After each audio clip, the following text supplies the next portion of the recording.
Philippines ng saksi sa Bagyong Gloria noong 2001 ang naghatid sa GMA News ng Gold World Medal. Nakamit ng 24 oras ang Gold at Silver World Medal ng New York Festival. Talagang paninindigan ka ng palakito. Nakuna ng grupo ni Jimmy ang mahigit 4 na oras ng hirap at pinagdaan. Nagwalis kasi ako dyan sa ilalim. Nanalo ka. Ginaya ako, nagwalis din siya sa ilalim.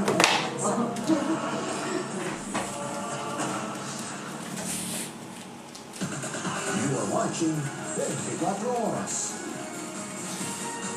Hey, don't.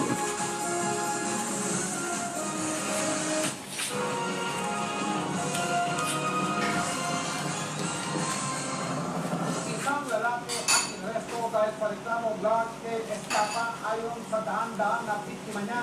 Hiniran sila ng pera ng suspect para sa pagsali umano nila sa isang tinatawag na reality-based na palabas o paligsahan o kompetitong television na fake pala. Panoorin niyo po itong pagtutok ng kanyang sumami, eksklusibo. Kung television project, ang kahalaga ng premyo at pagkakataong makasama ng mga individual artista at TV personality. Ito ang mga nilatag na pakinggan nyo ng suspect na si Anthony Go sa may 30 na tao. Pati nakakuha niyang makakasali sa isang reality-based competition program sa telebisyon na ilulun sa tao ngayong summer season. Ang Bye-bye. Manila to Carabuan Island sa Bicol Region. Bawat contestant, hiniman ng mga ng suspect ng 1,500 pesos sa pera bilang admission fee. Pero ang pera, naglaho. Pati na mga ginanako, napakot ayon mismo sa mga nagreklamo. Sino ba namang hindi tao hindi maiengganyo doon sa 1.5 nakapunta ka ng Manila Karamuan at the same time, nakita mo pa sila Rocky Cardone, Mark Nelson, mga survivor cast, di ba? Sa itinakdang pension ng karera, walang sumipot ng mga organizer, pati ang mga bigating sponsor na inalagkabdigo na sumusuporta raw sa programa.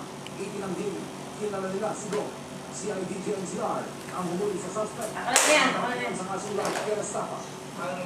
Yeah. Galing nga. Sipag ng anak ko, ma. Pwede na natin maglinis sa sa building. Bye-bye. Building. Ako na yan, baby. Sa? Gusto rin mag-adulto sa ibang lugar. So, you take advantage. Sinay Baro, baby. Sa pera, Thank you. sila na namin maging para